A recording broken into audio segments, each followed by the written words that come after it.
साथियों, आप में से कई लोगों को पता होगा कि जो हमारा सूचना का अधिकार, जो राइट टू इंफॉर्मेशन एक्ट है, वो संशोधित कर दिया गया है और बहुत ही बुरी तरीके से उसको कमजोर करने की लगातार कोशिश चल रही है केंद्र सरकार की।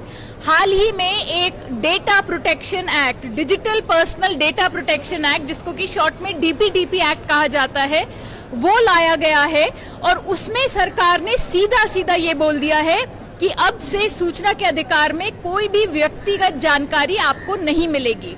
आरटीआई कानून में पहले से ही व्यक्तिगत जानकारी को देखते हुए ध्यान दिया गया था, जिसमें कि ये लिखा हुआ था कि यदि कोई भी ऐसी व्यक्तिगत जानकारी हो जिसका जनहित से कुछ लेना देना ना हो या पब्लिक एक्टिविटी से कोई रिलेशन ना हो या ऐसी जानकारी जिससे किसी की निजता को ठोस पहुंचेगा, वैसी जानकारी नहीं मिल सकती थी, लेकिन बाकी सारी जानकारी मिल सकती थी।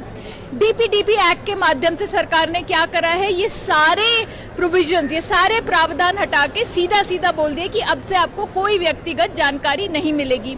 अब इसका असर आप सोचिए, लोग आरटीआई डालते हैं, पूछते हैं कि ये कौन से पूंजीपति हैं जिनके लाखों अरबों रुपए के बैंक लोन्स माफ कर दिए गए।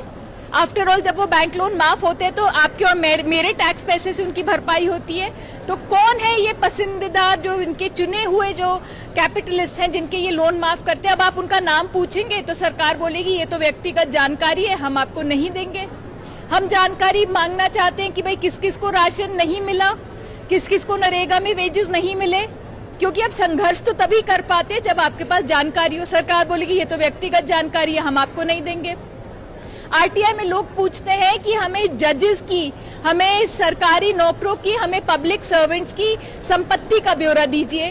भाई कितना पैसा है, कितनी जमीन है, कितनी गाड़ियां हैं?